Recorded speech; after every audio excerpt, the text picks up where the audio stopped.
প্রিয় শিক্ষার্থীরা, আশা করি তোমরা সবাই ভালো আছো। আজকের এই ভিডিও লেকচারটিতে তোমাদের সবাইকে স্বাগতম।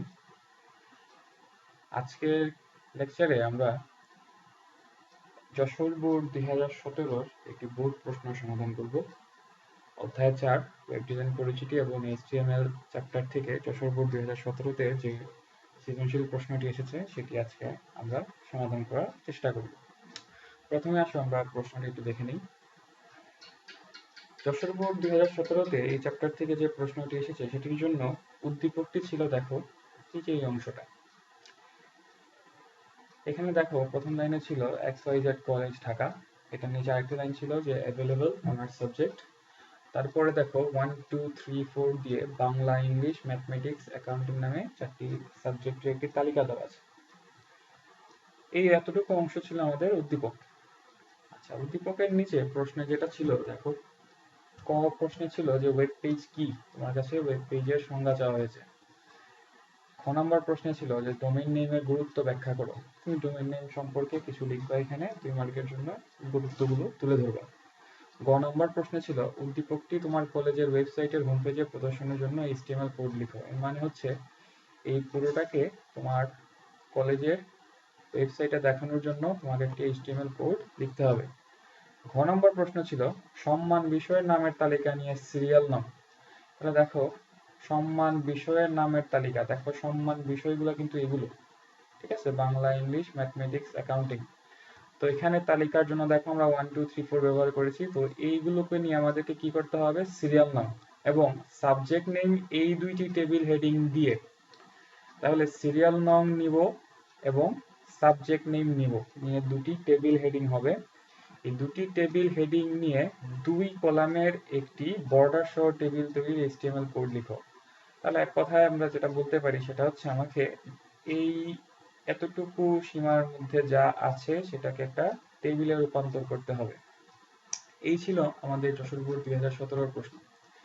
এবার আসো আমরা প্রশ্নটা একটু সমাধান করার চেষ্টা করি। প্রথমতই দেখো যে প্রশ্নটি ছিল যে ওয়েব পেজ কি।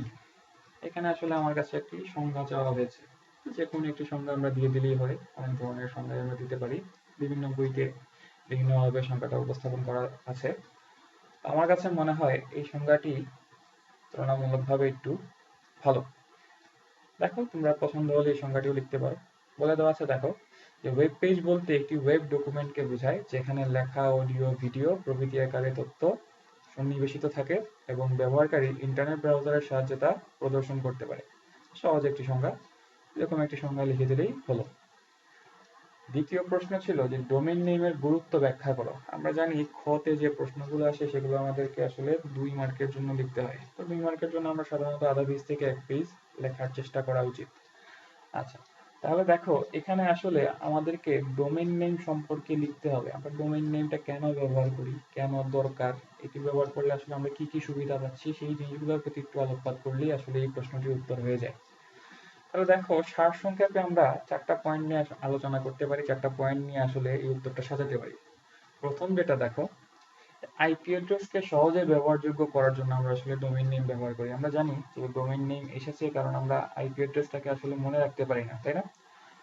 ডটেড ডেসিমাল বা ডটেড বাইনারি যে ফর্মে আইপি অ্যাড্রেসটা থাকুক, অনেকগুলো আইপি অ্যাড্রেস মনে রাখা আমাদের জন্য কষ্টকর। এই কারণে আমরা আইপি অ্যাড্রেসকে সহজে ব্যবহারযোগ্য করার জন্যই কিন্তু ডোমেইন নেম নিয়ে এসেছি। কাজেই আইপি অ্যাড্রেসকে সহজে ব্যবহারযোগ্য করার জন্য ডোমেইন নেম খুবই গুরুত্বপূর্ণ। আরেকটি গুরুত্ব আমরা বলতে পারি যে কোনো সার্ভার কম্পিউটারকে সহজে খুঁজে পাওয়া। ডোমেইন নেম ব্যবহার করে আমরা আসলে যে কোনো সার্ভারকে সহজেই খুঁজে পেতে পারি। যেমন আমি ফেসবুকে লগ ইন করতে চাই, আমি ডোমেইন নেম ব্যবহার করে আসলে ফেসবুকের সার্ভারকে সহজেই খুঁজে পেতে পারি। .com সার্ভার, .net সার্ভার ইত্যাদি সার্ভারকে আমি সহজে খুঁজে পেতে পারি। ওয়েবসাইটটি কোন ধরনের সেই ইনফরমেশন কিন্তু আমরা আসলে ডোমেইন নেম থেকে পেতে পারি। যেমন আমরা জানি যে .edu, যে ডোমেইন নেমের পিছনে .edu আছে সেগুলো আসলে কি, এডুকেশনাল ওয়েবসাইট। .mil যেখানে আছে সেগুলো আসলে মিলিটারি ওয়েবসাইট। .gov যেখানে আছে সেগুলো আসলে গভর্নমেন্ট ওয়েবসাইট। তাই আসলে একটি ডোমেইন নেম থেকে তুমি বুঝতে পারবে যে যে ডোমেইন নেমটি, এই ডোমেইন নেমটি আসলে কোন ধরনের। তো এই 3টা পয়েন্টকে একটু বর্ণনা আকারে লিখে দিলেই আসলে আমার এই 2 নম্বর প্রশ্নটির উত্তর হয়ে যায় এবং 2 মার্কের জন্য একটি সুন্দর উত্তর রেডি হয়ে যায়। এবার আমরা পরবর্তী প্রশ্নটি দেখি। পরবর্তী প্রশ্নটি ছিল যে উদ্দীপকটি তোমার কলেজের ওয়েবসাইটের হোম পেজে প্রদর্শনের জন্য HTML কোড লিখো। অর্থাৎ আমাকে এই উদ্দীপকটি আমার কলেজের ওয়েবসাইটে প্রদর্শনের জন্য HTML কোড লিখতে হবে। এই উদ্দীপকটি কলেজের ওয়েবসাইটে যাতে আমি প্রদর্শন করতে পারি সেজন্য আমাকে একটি HTML কোড লিখতে হবে। আচ্ছা, HTML কোডিং সংক্রান্ত যে কোনো প্রশ্নের জন্য আমাদের প্রথম যে জিনিসটা আসলে করা উচিত সেটা হচ্ছে কি কি ট্যাগ ব্যবহার করতে হবে সেই জিনিসগুলো সম্বন্ধে আমাদের আসলে প্রথমেই একটু ক্লিয়ার ধারণা নিয়ে নেওয়া উচিত। আমি প্রশ্ন উত্তর লেখার শুরু করার আগেই আমাকে আসলে সিদ্ধান্ত নিয়ে নিতে হবে আমি কি ব্যবহার করব, প্রশ্নে কি দেওয়া আছে, আসলে প্রশ্ন কি চাচ্ছে, উত্তরে কি থাকবে। আচ্ছা, তাহলে দেখো আমরা যদি এটাকে আসলে একটা HTML কোডে রূপান্তর করতে চাই, এখানে আসলে স্পষ্টভাবে একটা জিনিস দেখা যাচ্ছে যে এই যে অংশটা এটা আসলে একটা লিস্ট, এবং এই লিস্টটা হচ্ছে একটা অর্ডার লিস্ট, কারণ একটা নির্দিষ্ট ক্রম আছে 1 2 3 4। তাহলে আমাকে এই অংশের জন্য অর্ডার লিস্ট ব্যবহার করতে হবে। আচ্ছা, আবার দেখো এই লেখাগুলোর সাথে এই লেখাটার একটু বেসিক পার্থক্য হচ্ছে যে এই লেখাটা গাঢ় এবং আকারে এটার তুলনায় একটু বড়, তাই না? তার মানে আসলে এখানে আমাকে হেডিং ট্যাগ ব্যবহার করতে হবে। এখানে যদি তুমি হেডিং ট্যাগ ব্যবহার করো তাহলে ভালো, কিন্তু কেউ যদি চাও যে না আমি হেডিং ট্যাগ ব্যবহার করবো না, তার পরিবর্তে বোল্ড করবো, সেটাও করতে পারো। তুমি ফন্ট ট্যাগ ব্যবহার করে সাইজটা একটু বাড়িয়ে দিতে পারো, তবে এক্ষেত্রে আমরা আসলে একটা হেডিং ট্যাগ ব্যবহার করলেই আমার কাজটা হয়ে যাচ্ছে। আচ্ছা, তাহলে দুটো জিনিস লাগবে, আমরা বুঝে গেছি যে হেডিং ট্যাগ এবং হচ্ছে একটি লিস্ট। আচ্ছা, তো ওয়েব পেজটা আসলে নিচ থেকে উপরের দিকে যায় না, উপর থেকে নিচ বরাবর আসে। তাহলে আমাকে প্রথমে যে কাজটা করতে হবে এই লাইনের জন্য কোড লিখতে হবে। তাহলে চলো আমরা একটি কোড লেখার চেষ্টা করি। আচ্ছা, তাহলে আমাদের প্রথম যে ট্যাগটি থাকে সেটি হচ্ছে HTML। আমাদের হেডের কোনো কাজ নেই, কারণ আমরা হেড ট্যাগ নিব না, আমরা সরাসরি বডি ট্যাগ নিয়ে নিব। বডি ট্যাগের মধ্যে প্রথম যে কাজ প্রশ্নের আলোকে সেই কাজটি হচ্ছে আমাকে XYZ কলেজ ঢাকা এই লেখাটা গাঢ় আকারে প্রদর্শন করতে হবে। আমরা হেডিং ট্যাগের মাধ্যমে আসলে এই কাজটা করতে পারি। আমরা প্রথমে দেখো একটা হেডিং ট্যাগ নিয়ে নিই। আমরা H5 নিলাম। H5 নিয়ে দেখো এখানে লিখে দিচ্ছি XYZ college Dhaka, heading tag close. আচ্ছা, XYZ কলেজ ঢাকা লিখে আমরা হেডিং ট্যাগটি ক্লোজ করে দিলাম। এতটুকু লেখার পরে আসলে আমরা যতটুকু লিখেছি ততটুকুর আউটপুটটা দেখে নিই। একটু একটু করে লিখবো, একটু একটু করে আউটপুটটা দেখবো, তাহলে আসলে আমাদের জন্য উত্তরটা বোঝা এবং কোডটা কিভাবে আসছে সেই জিনিসটা বুঝতে আসলে অনেকটা সহজ হবে। দেখো এই অংশের আউটপুটটা আমরা যদি ব্রাউজারে প্রদর্শন করি তাহলে যে আউটপুটটা আসে সেটা আসলে আমরা আউটপুটটা দেখে নিই। দেখো XYZ কলেজ ঢাকা আউটপুটটি চলে এসেছে। আচ্ছা, আমাদের পরবর্তী কাজ হচ্ছে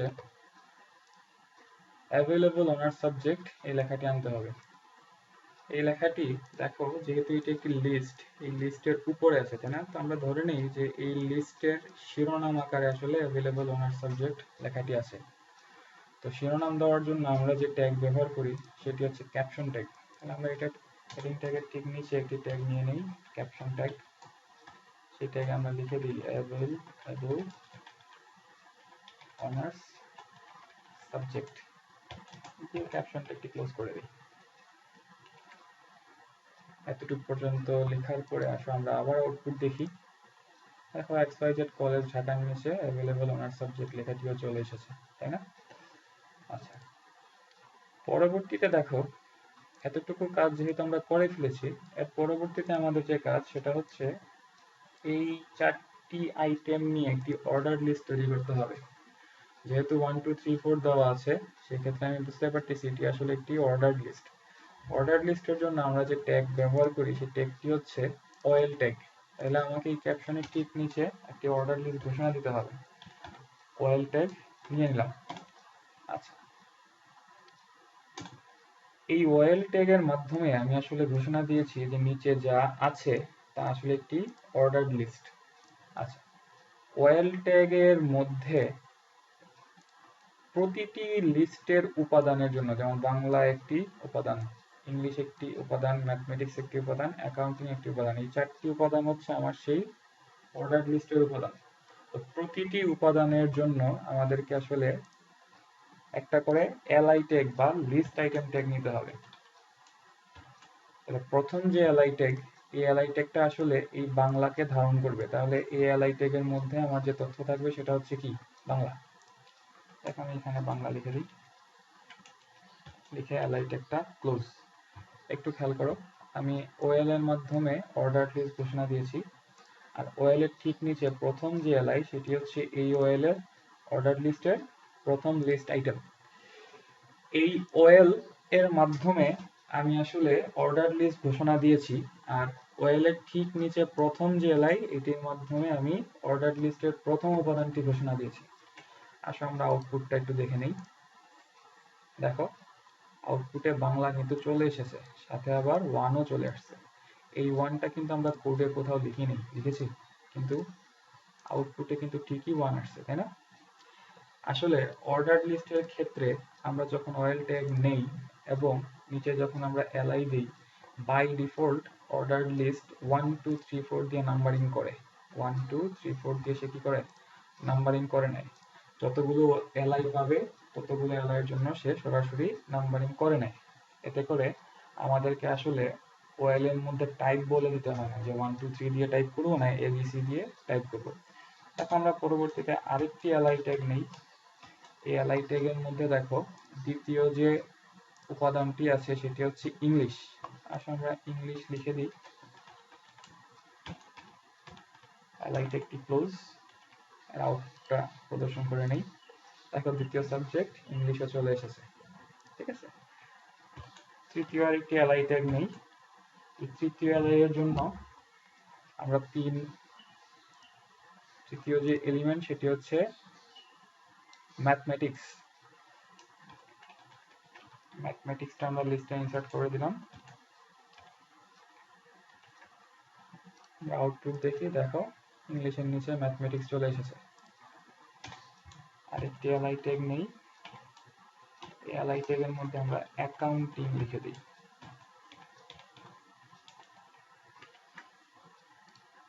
ফলাফল প্রদর্শন করি, দেখো অ্যাকাউন্টিং চলে এসেছে। আচ্ছা, তাহলে দেখো আমার প্রশ্নে যা ছিল সেই প্রশ্নটা আমি আসলে কিন্তু এইচটিএমএল কোডিং করে ফেলেছি, তাই না? এই ছিল আমার প্রশ্ন। এটা দেখার জন্য আমাকে এইচটিএমএল কোড লিখতে হবে। সেই এইচটিএমএল কোডটা হচ্ছে এখানে আছে। সেই এইচটিএমএল কোডের মাধ্যমে দেখো আমি যে ফলাফল পেয়েছি আসলে চলে এসেছে, তাই না? তো অ্যাকাউন্টিং ইনসার্ট করার পরে যেহেতু আমার লিস্টের কাজ শেষ, আর যেহেতু লিস্টে কোনো আইটেম নেই, এখন আমার কাজ হচ্ছে উপরে ঘোষণা দেওয়া এই অর্ডার লিস্টটাকে আমার ক্লোজ করতে হবে। আমি এখানে /orl দিয়ে অর্ডার লিস্টটাকে ক্লোজ করে নিলাম। এই হচ্ছে আমার এই উদ্দীপকটির জন্য এইচটিএমএল কোড। দেখো, এই হচ্ছে আমার কোড এবং এই হচ্ছে আমার কোডের আউটপুট। তোমাকে আসলে এই কাজটি করার জন্যই গ নম্বর প্রশ্নে বলা আছে। তাহলে গ এর উত্তরের জন্য তুমি যে কাজটি করবা তা হচ্ছে তুমি লিখবা যে উদ্দীপকটি আমার কলেজের ওয়েবসাইটের হোম পেজে প্রদর্শনের জন্য এইচটিএমএল কোডটি নিম্নরূপ। এই একটি লাইন অবশ্যই লিখবা। গ উত্তর দিয়ে আমরা একটি হেডিং এর ক্ষেত্রে একটি লাইন অবশ্যই আমাদের লেখা উচিত। অনেকেই আমরা করি কি সরাসরি এইচটিএমএল কোড লিখে চলে আসি, যেটি আসলে ঠিক না, উচিত না। একটি বাংলা লাইন লিখবা যে আসলে কি লিখতেছো নিচে। তুমি সরাসরি একটি এইচটিএমএল কোড লিখে দিলে, সেই এইচটিএমএল কোডটা কিসের, ঠিক আছে, সেটা সম্বন্ধে যাতে আমার প্রথম লাইনে একটু ধারণা থাকে। তাহলে তুমি খাতায় লেখার সময় প্রথমে যে কাজটা করবা লিখে নিবা যে গ উদ্দীপকটি, এই যে গ দেখাতে দেখো যে উদ্দীপকটি আমার কলেজের ওয়েবসাইটের হোম পেজে প্রদর্শনের জন্য এইচটিএমএল কোডটি নিম্নরূপ। একটি লাইন এখানে লিখবা, লেখার পরে সেই লাইনের নিচে এই কোডটি হুবহু তুলে দিবা। এটাই হচ্ছে আমার যশোর বোর্ড 2017 গ নং প্রশ্নের উত্তর। ভিডিওটি এখানে পজ করে উত্তরটি খাতায় লিখে নাও। আর এই উত্তরটির আউটপুট দেখো, আমি আবার একটু দেখিয়ে দিই, এই পাশে আউটপুট আছে, ঠিক আছে। এই হচ্ছে আমার গ নং প্রশ্নের সমাধান।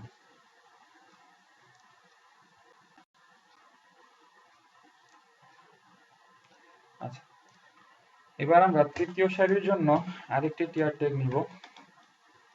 এই টিয়ার ট্যাগের মধ্যে আরেকটি টিডি ট্যাগ নেই। এই টিডি ট্যাগের মধ্যে দেখো 2 দিয়ে টিডি ট্যাগটি ক্লোজ করি, এবং আমাদের দ্বিতীয় সাবজেক্ট ছিল হচ্ছে ইংলিশ। আরেকটা টিডি নিয়ে নেই, টিডি নিয়ে এখানে ইংলিশ লিখে দিই। আউটপুটটা দেখে নেই, দেখো 2 ইংলিশ চলে এসেছে, তাই না? এখানে আবার টিয়ারটা ক্লোজ। আচ্ছা, পরবর্তীতে আরেকটি টিয়ার, সেখানে আরেকটি টিডি ট্যাগ। এই টিডি ট্যাগের মধ্যে 3 নিয়ে টিডি ট্যাগ ক্লোজ। আউটপুটটি দেখে নেই,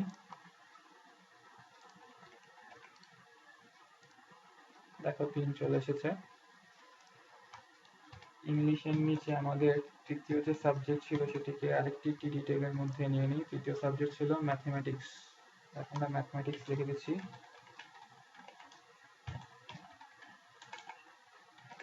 আউটপুটটি দেখো, ম্যাথমেটিক্স চলে এসেছে। এই টিয়ারটিও ক্লোজ। পঞ্চম এবং শেষ টিয়ারের মধ্যে আমাদের যে ডাটা ছিল সেটি হচ্ছে 4, আর পরবর্তী টিডির মধ্যে ছিল অ্যাকাউন্টিং, তাই না? আমরা আউটপুটটি দেখে নিই। দেখো আমার আসলে টেবিলটি তৈরি হয়ে গেছে। সিরিয়াল নামের নিচে 1 2 3 4 আছে, সাবজেক্ট নেমের নিচে বাংলা, ইংলিশ, ম্যাথমেটিক্স, অ্যাকাউন্টিং আছে। তাহলে দেখো আমার এই টেবিলটি আসলে HTML এর বাস্তবায়িত হয়ে গিয়েছে, তাই না? তো প্রশ্নকর্তা আসলে এটাই চেয়েছিলেন যে আমরা ওই লিস্টটিকে এই ধরনের একটি টেবিল বানাই এবং এই টেবিলটাকে HTML কোডিং এর মাধ্যমে আউটপুট নিয়ে আসি। আচ্ছা, এখন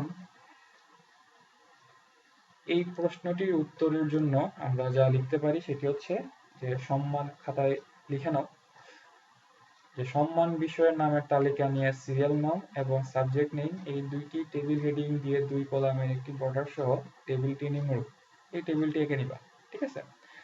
টেবিলটির ঠিক নিচে এই জায়গায় থেকে লিখবা যে টেবিলটির জন্য HTML কোড নিম্নে দেওয়া হলো বলে এই পুরো কোডটি খাতায় লিখে দিবা। আচ্ছা, একটা জিনিস খেয়াল করো, আমি এখানে ট্যাগগুলো ক্লোজ না করা সত্ত্বেও কিন্তু আউটপুট দেখিয়ে দিয়েছে, তাই না? তো তোমার কিন্তু পরীক্ষার খাতায় একটা জিনিস সতর্কভাবে খেয়াল করতে হবে, সেটি হচ্ছে ট্যাগগুলো অবশ্যই স্টার্টিং এবং ক্লোজিং ট্যাগ মিলিয়ে দেখতে হবে। যেমন দেখো, এই টিয়ার ট্যাগটা স্টার্টিং, তার ক্লোজিং এখানে। এই টিয়ার স্টার্টিং, তার ক্লোজিং এখানে। এই টিয়ার স্টার্টিং, তার ক্লোজিং এখানে। এই টিয়ার এখানে স্টার্টিং, তার ক্লোজিং এখানে। এই টিয়ারটি দেখো স্টার্টিং আছে কিন্তু আমি ক্লোজিং দেই নাই, তার মানে হচ্ছে এখানে আমাকে ক্লোজিং ট্যাগ দিয়ে দিতে হবে। ওকে? আচ্ছা, যখন আমার টেবিলের কাজ শেষ, দেখো আমি টেবিল শুরু করেছিলাম এখানে, আর এখানে আসার পরে যেহেতু আমার টেবিলের কাজ শেষ, আমার কাজ হচ্ছে বর্তমানে যে এই টেবিল ট্যাগটাকে আমি ক্লোজ করে দিব। দেখো আমি এখানে টেবিল ট্যাগটাকে ক্লোজ করে দিয়েছি। আমার HTML বডিতে আর কোনো কাজ নেই, এই কারণে এই বডি ট্যাগটাকে আমি এখানে ক্লোজ করে দিয়েছি, আর সবশেষে HTML ক্লোজ করে দিয়েছি। অর্থাৎ ঘতে উত্তরের জন্য যে HTML কোডটি তুমি লিখবা সেই কোডটি এখন পরিপূর্ণ হয়ে গিয়েছে। এই কোডটি খাতায় তুলে নিতে পারো। ভিডিওটি পজ করে খাতায় তুলে নাও। তো এই ছিল আমাদের যশোর বোর্ড 2017 সনের বোর্ড প্রশ্নের সমাধান। আশা করি তোমরা সবাই বুঝতে পেরেছো। আচ্ছা, যেহেতু আমরা লিস্ট এবং টেবিলে নিয়ে একটু আলোচনা করেছি, আসো আমরা একটু কোডটাতে পরিবর্তন করে কিছু পরিবর্তিত আউটপুট দেখার চেষ্টা করি। অনেকের মনে প্রশ্ন আসতে পারে যে সিরিয়াল নামের নিচে 1 2 3 4 এগুলো তো বাঁ পাশ ঘেঁষে আছে, অর্থাৎ লেফট অ্যালাইন করা, তাই না? কিন্তু আমরা উত্তর লেখার জন্য যে টেবিল তৈরি করেছি সেখানে তো সব মাঝখানে, নাকি? আচ্ছা, এই প্রশ্নটা যেহেতু তোমাকে প্রশ্ন সরাসরি বলে দেওয়া নাই তুমি অ্যালাইন করবা, দেখো এখানে কোথাও কিন্তু অ্যালাইনের কথা বলা নেই। তুমি অ্যালাইন না করে সরাসরি এই উত্তরটা লিখে দিলেই পারো। কিন্তু যদি অ্যালাইন করতে চাও সেক্ষেত্রে আমাদেরকে যে কাজটা করতে হবে, প্রতিটি টিআরের মধ্যে প্রতিটি টিডি এবং প্রতিটি টিএইচ কে অ্যালাইন করে দিতে হবে। দেখো আমি অ্যালাইন করে দিই। অ্যালাইন করার আগে আমাদের কি অবস্থায় আছে একটু দেখে নাও। এই যে এই অবস্থায় আছে। আসলে আমরা একটু অ্যালাইন করে দিই। টিএইচ ALIGN, এটি আমরা লিখে দিই সেন্টার। এই লেখাটাকে কপি করে নিয়ে নিচ্ছি। উদ্দেশ্য হচ্ছে আমরা আউটপুট দেখতে চাই যে আসলে আমার কি চেঞ্জ আসে, ঠিক আছে। এই যে প্রতিটি টিডি কে আমি দেখো অ্যালাইন করে দিচ্ছি। আচ্ছা, দুইটাকে যেহেতু অ্যালাইন করে দিচ্ছি, এই দুইটাকে আউটপুট দেখি আসলে কি আসে। অ্যালাইন করার আগে আমার এই অবস্থায় ছিল, যখন আমি অ্যালাইন করেছি তখন দেখো কি হচ্ছে। ওয়ানটা সেলের মাঝখানে, বাংলাটাও কোথায় সেলের ঠিক মাঝ বরাবর চলে এসেছে, তাই না। একইভাবে আমরা যদি ট্যাগগুলোকে অ্যালাইন করে দিই,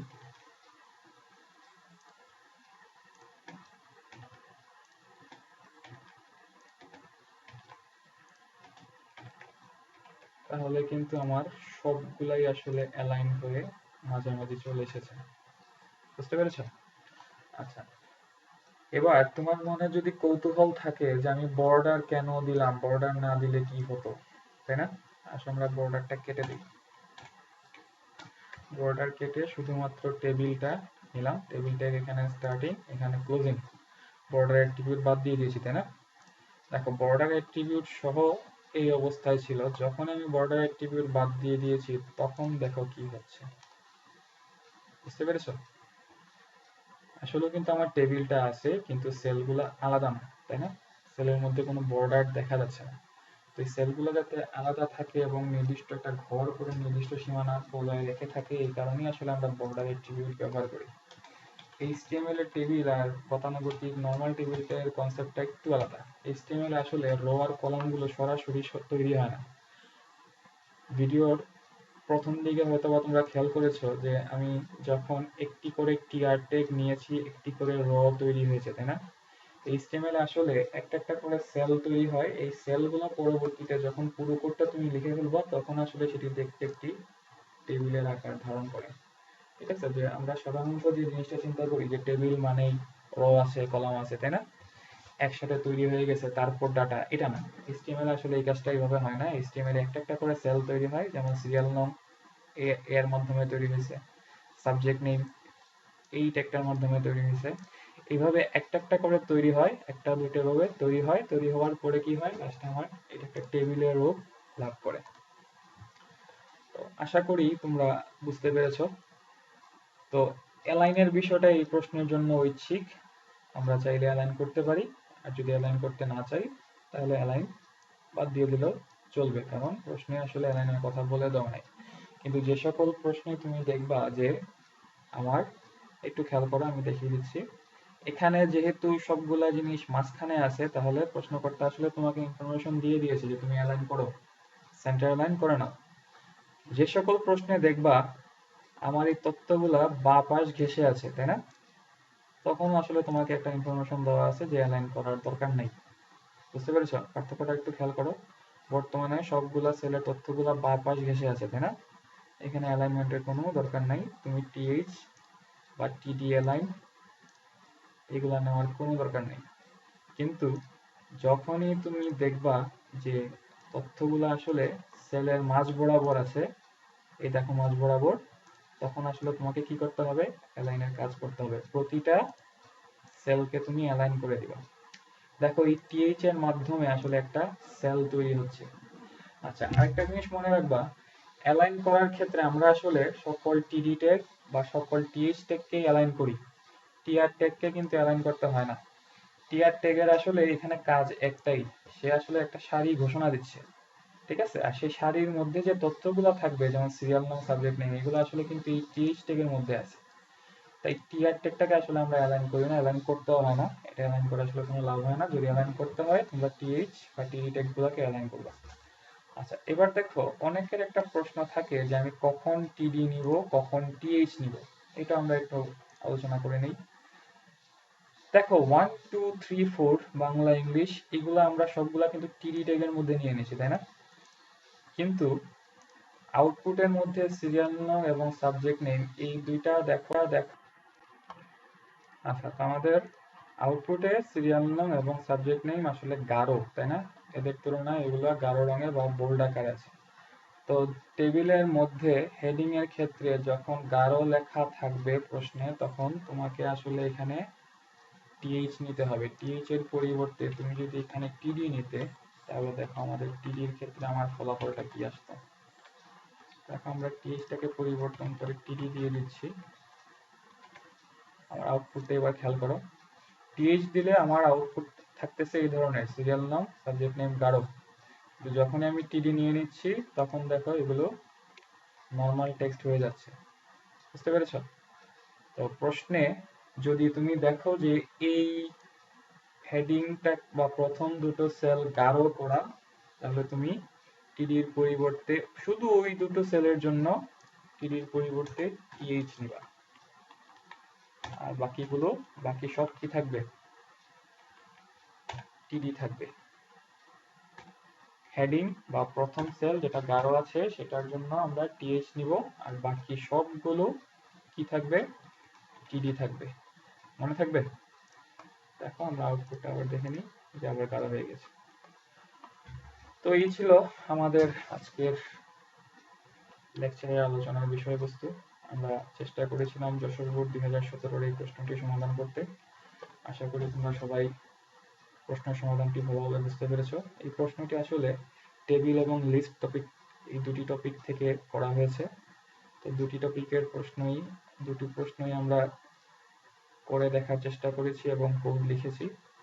আমার পরামর্শ থাকবে তোমরা প্রশ্ন দুটি খাতায় সুন্দরভাবে লিখে নাও এবং না দেখে দেখে সেম আউটপুট এবং সেম কোড লেখার চেষ্টা করো।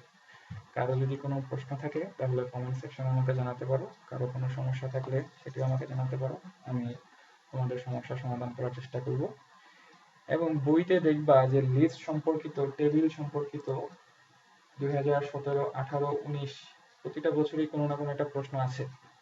বাসায় এই টেবিল সম্পর্কিত প্রশ্নগুলো সমাধান করা এবং লিস্ট সম্পর্কিত প্রশ্নগুলো সমাধান করার চেষ্টা করবে। তোমরা সবাই ভালো থাকো। আজকে এই ভিডিও লেকচারটি দেখার জন্য তোমাদের সবাইকে ধন্যবাদ। সামনের দিন বা সামনের ভিডিওতে নতুন কোনো একটি টপিক নিয়ে আমরা আবার আলোচনা করব। সবাইকে অনেক ধন্যবাদ। আল্লাহ হাফিজ।